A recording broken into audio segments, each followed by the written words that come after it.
हर हर महादेव।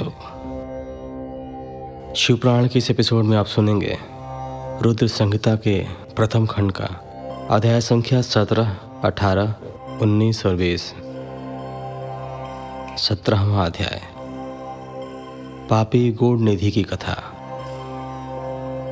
सूत जी कहते हैं, हे ऋषियों, तत्पश्चात नारद जी ने विनयपूर्वक प्रणाम किया और उनसे पूछा, भगवान शंकर कैलाश पर कब गए और महात्मा कुबेर से उनकी मित्रता कहाँ और कैसे हुई?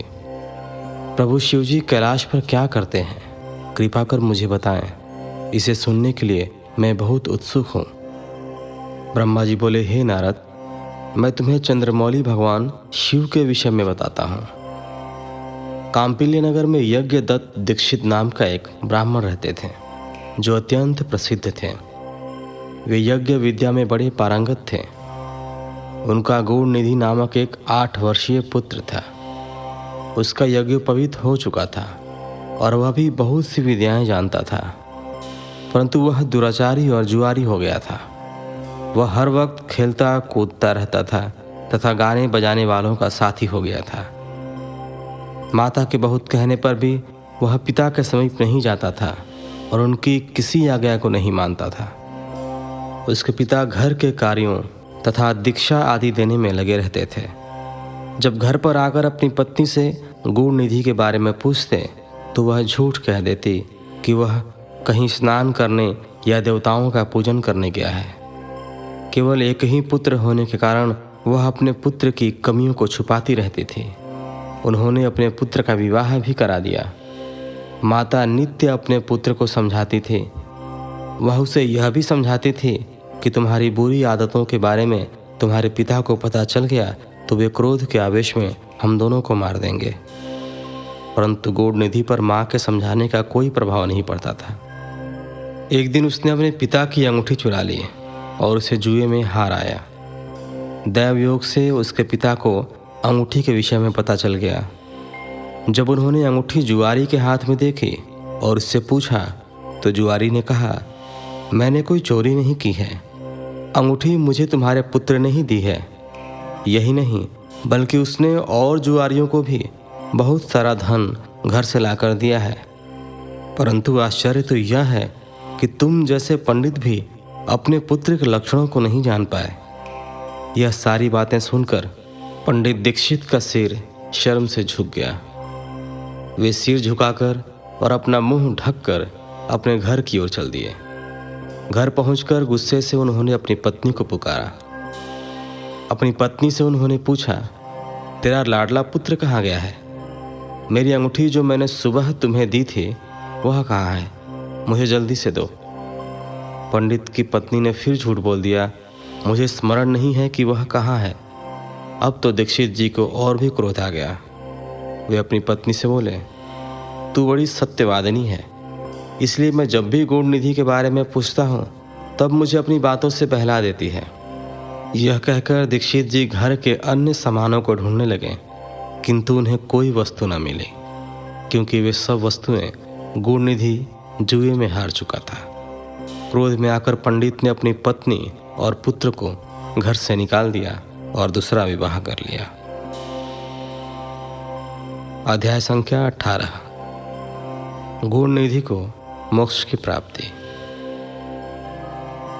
ब्रह्मा जी बोले, हे नारद, जब यह समाचार गूढ़ निधि को मिला तो उसे अपने भविष्य की चिंता हुई। वह कई दिनों तक भूखा प्यासा भटकता रहा। एक दिन भूख प्यास से व्याकुल वह एक शिव मंदिर के पास बैठ गया। एक शिव भक्त अपने परिवार सहित शिव पूजन के लिए विविध सामग्री लेकर वहां आया था। उसने परिवार सहित भगवान शिव का विधि विधान से पूजन किया और नाना प्रकार के पकवान शिवलिंग पर चढ़ाए। पूजन के बाद वे लोग वहां से चले गए तो गूढ़ निधि ने भूख से मजबूर होकर उस भोग को चोरी करने का विचार किया और मंदिर में चला गया। उस समय अंधेरा हो चुका था, इसलिए उसने अपने वस्त्र को जलाकर उजाला किया। यह मानो उसने भगवान शिव के सम्मुख दीप जलाकर दीपदान किया था। जैसे ही वह सब भोग उठाकर भागने लगा, उसके पैरों की धमक से लोगों को पता चल गया कि उसने मंदिर में चोरी की है। सभी उसे पकड़ने के लिए दौड़े, और उसका पीछा करने लगे। नगर के लोगों ने उसे खूब मारा। उनकी मार को उसका भूखा शरीर सहन नहीं कर सका। उसके प्राण पखेरु उड़ गए। उसके कुकर्मों के कारण यमदूत उसको बांध कर ले जा रहे थे। तभी भगवान शिव के पार्षद वहां आ गए और गूढ़ निधि को यमदूतों के बंधनों से मुक्त करा दिया। यमदूतों ने शिवगणों को नमस्कार किया और बताया कि यह बड़ा पापी और धर्म कर्म से हीन है। यह अपने पिता का भी शत्रु है। इसने शिव जी के भोग की भी चोरी की है। इसने बहुत पाप किए हैं, इसलिए यह यमलोक का अधिकारी है। इसे हमारे साथ जाने दें ताकि विभिन्न नरकों को यह भोग सके। तब शिवगणों ने उत्तर दिया कि निश्चय ही गूढ़ निधि ने बहुत सारे पाप कर्म किए हैं, परंतु इसने कुछ पुण्य कर्म भी किए हैं जो संख्या में कम होने पर भी पाप कर्मों को नष्ट करने वाले हैं। इसने रात्रि में अपने वस्त्र को फाड़कर शिवलिंग के समक्ष दीपक में बत्ती डालकर उसे जलाया और दीपदान किया। इसने अपने पिता के श्रीमुख से एवं मंदिर के बाहर बैठकर शिव गुणों को सुना है, और ऐसे ही और भी अनेक धर्म कर्म इसने किए हैं। इतने दिनों तक भूखा रहकर इसने व्रत किया और शिव दर्शन तथा शिव पूजन भी अनेकों बार किया है। इसलिए यह हमारे साथ शिवलोक को जाएगा, वहाँ कुछ दिनों तक निवास करेगा। जब इसके संपूर्ण पापों का नाश हो जाएगा तो भगवान शिव की कृपा से यह कलिंग देश का राजा बनेगा। अतः यमदूतों, तुम अपने लोक को लौट जाओ। यह सुनकर यमदूत यमलोक को चले गए। उन्होंने यमराज को इस विषय में सूचना दे दी और यमराज ने इसको प्रसन्नतापूर्वक स्वीकार कर लिया। तत्पश्चात गूढ़ निधि नामक ब्राह्मण को लेकर शिवगण शिवलोक को चल दिए। कैलाश पर भगवान शिव और देवी उमा विराजमान थे। उसे उनके सामने लाया गया। गूढ़ निधि ने भगवान शिव उमा की चरण वंदना की और उनकी स्तुति की। उसने महादेव से अपने किए कर्मों के बारे में क्षमा याचना की।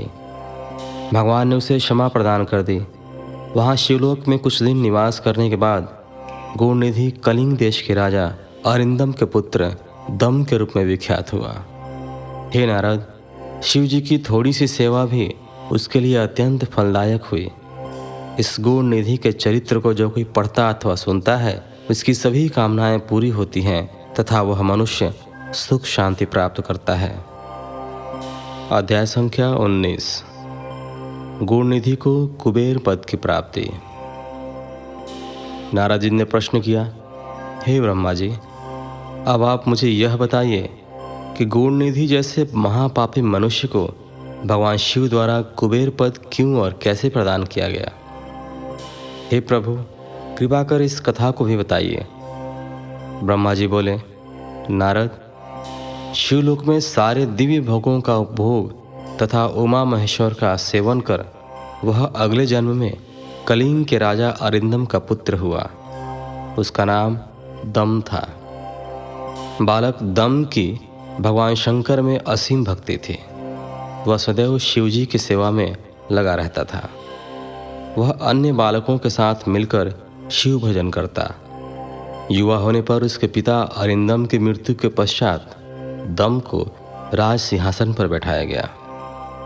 राजा दम सब ओर शिव धर्म का प्रचार और प्रसार करने लगे। वे सभी शिवालयों में दीपदान करते थे। उनकी शिवजी में अनन्य भक्ति थी। उन्होंने अपने राज्य में रहने वाले सभी ग्रामाध्यक्षों को यह आज्ञा दी थी कि शिव मंदिर में दीपदान करना सबके लिए अनिवार्य है। अपने गांव के आसपास जितने शिवालय हैं, वहां सदा दीप जलाना चाहिए। राजा दम ने आजीवन शिव धर्म का पालन किया। इस तरह वे बड़े धर्मात्मा कहलाए। उन्होंने शिवालयों में बहुत से दीप जलवाए। इसके फलस्वरूप वे दीपों की प्रभा के आश्रय हो मृत्युपरांत अलकापुरी के स्वामी बने। ब्रह्मा जी बोले, हे नारद, भगवान शिव का पूजन व उपासना महान फल देने वाली है। दीक्षित के पुत्र गूढ़ निधि ने, जो पूर्ण धर्मी था, भगवान शिव की कृपा पाकर दिक्पाल का पद पा लिया था। अब मैं तुम्हें उसकी भगवान शिव के साथ मित्रता के विषय में बताता हूँ। नारद, बहुत पहले की बात है। मेरे मानस पुत्र पुलस्त्य से विश्रवा का जन्म हुआ और विश्रवा के पुत्र कुबेर हुए। उन्होंने पूर्व काल में बहुत कठोर तप किया।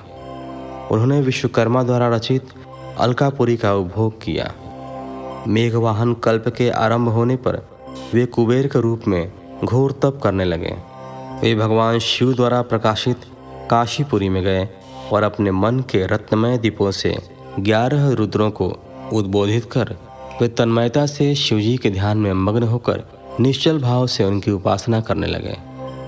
वहाँ उन्होंने शिवलिंगों की प्रतिष्ठा की, उत्तम पुष्प द्वारा शिवलिंग का पूजन किया। कुबेर पूरे मन से तप में लगे थे। उनके पूरे शरीर में केवल हड्डियों का ढांचा और चमड़ी ही बची थी। इस प्रकार उन्होंने 10,000 वर्षों तक तपस्या की। तत्पश्चात भगवान शिव अपनी दिव्य शक्ति उमा के भव्य रूप के साथ कुबेर के पास गए। अलकापति कुबेर मन को एकाग्र कर शिवलिंग के सामने तपस्या में लीन थे। भगवान शिव ने कहा, अलकापति, मैं तुम्हारी भक्ति और तपस्या से प्रसन्न हूँ। तुम मुझसे अपनी इच्छा अनुसार वर मांग सकते हो।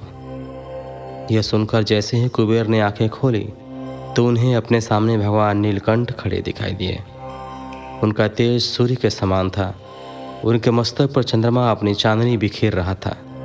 उनके तेज से कुबेर की आंखें चौंधिया गईं। तत्काल उन्होंने अपनी आंखें बंद कर लीं। वे भगवान शिव से बोले, भगवान, मेरे नेत्रों को वह शक्ति दीजिए जिससे मैं आपके चरणार बिंदु का दर्शन कर सकूं।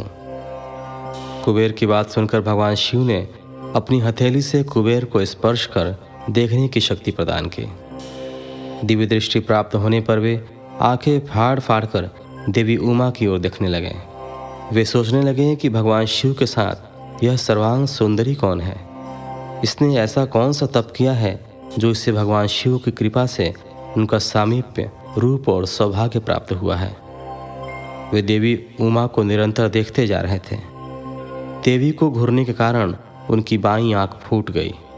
शिवजी ने उमा से कहा, उमे, यह तुम्हारा पुत्र है। यह तुम्हें क्रूर दृष्टि से नहीं देख रहा है। यह तुम्हारे तप बल को जानने की कोशिश कर रहा है। फिर भगवान शिव ने कुबेर से कहा, मैं तुम्हारी तपस्या से बहुत प्रसन्न हूँ। मैं तुम्हें वर देता हूँ कि तुम समस्त निधियों और गुम शक्तियों के स्वामी हो जाओ। सुव्रतों, यक्षों और किन्नरों के अधिपति होकर धन के दाता बनो। मेरी तुमसे सदा मित्रता रहेगी और मैं तुम्हारे पास सदा निवास करूँगा, अर्थात तुम्हारे स्थान अलकापुरी के पास ही मैं निवास करूँगा। कुबेर, अब तुम अपनी माता उमा के चरणों में प्रणाम करो।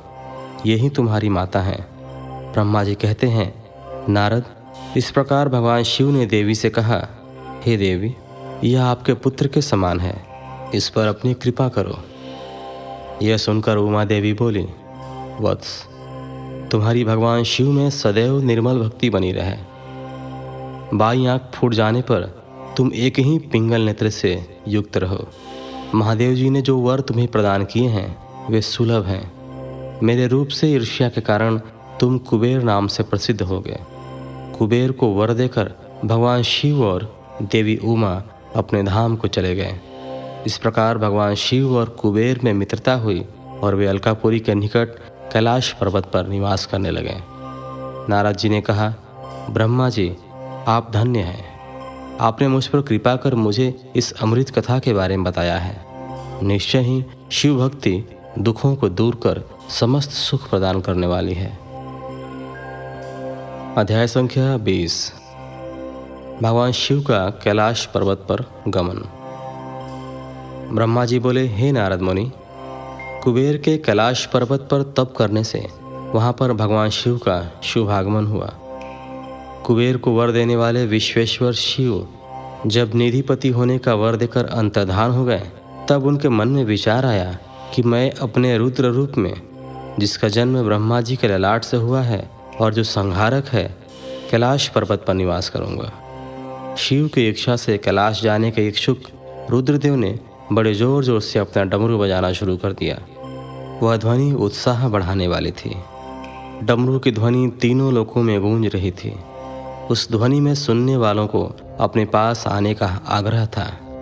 उस डमरू ध्वनि को सुनकर ब्रह्मा, विष्णु आदि सभी देवता, ऋषि, मुनि, वेद शास्त्रों को जानने वाले सिद्ध लोग बड़े उत्साहित होकर कैलाश पर्वत पर पहुँचे।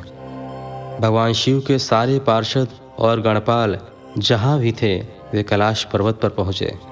साथ ही असंख्य गणों सहित अपनी लाखों करोड़ों भयावनी भूत प्रेतों की सेना के साथ स्वयं शिवजी भी वहाँ पहुँचे।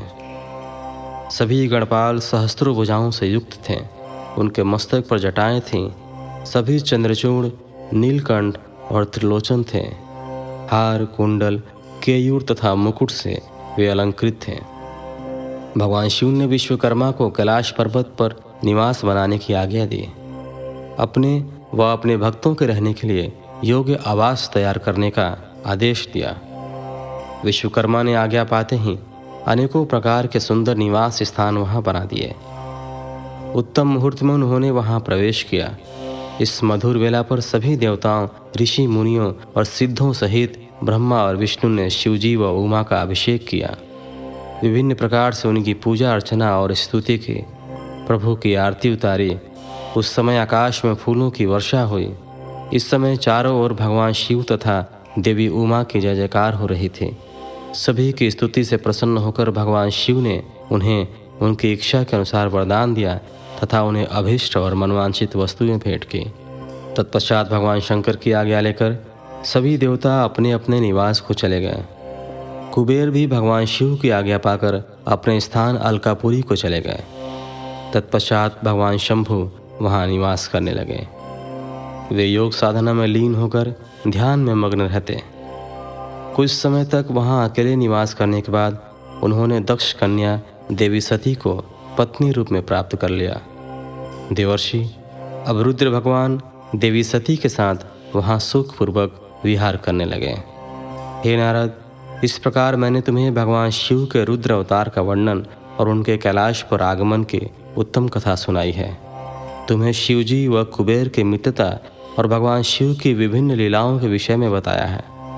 उनकी भक्ति तीनों लोकों का सुख प्रदान करने वाली तथा मनोवांछित फलों को देने वाली है।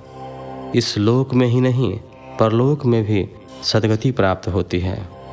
इस कथा को जो भी मनुष्य एकाग्र होकर सुनता या पढ़ता है वह इस लोक में सुख और भोगों को पाकर मोक्ष को प्राप्त होता है। नारद जी ने ब्रह्मा जी का धन्यवाद किया और उनकी स्तुति की। वे बोले कि प्रभु, आपने मुझे इस अमृत कथा को सुनाया है। आप महाज्ञानी हैं। आप सभी की इच्छाओं को पूर्ण करते हैं। मैं आपका आभारी हूँ। शिव चरित्र जैसा श्रेष्ठ ज्ञान आपने मुझे दिया है। हे प्रभु, मैं आपको बारंबार नमन करता हूँ। इस प्रकार 20वें अध्याय के साथ श्री रुद्र संहिता का प्रथम खंड संपूर्ण हुआ। अगले एपिसोड में हम श्री रुद्र संहिता के द्वितीय खंड की शुरुआत करेंगे। तो मिलते हैं आपसे अगले एपिसोड में। तब तक के लिए धन्यवाद। हर हर महादेव।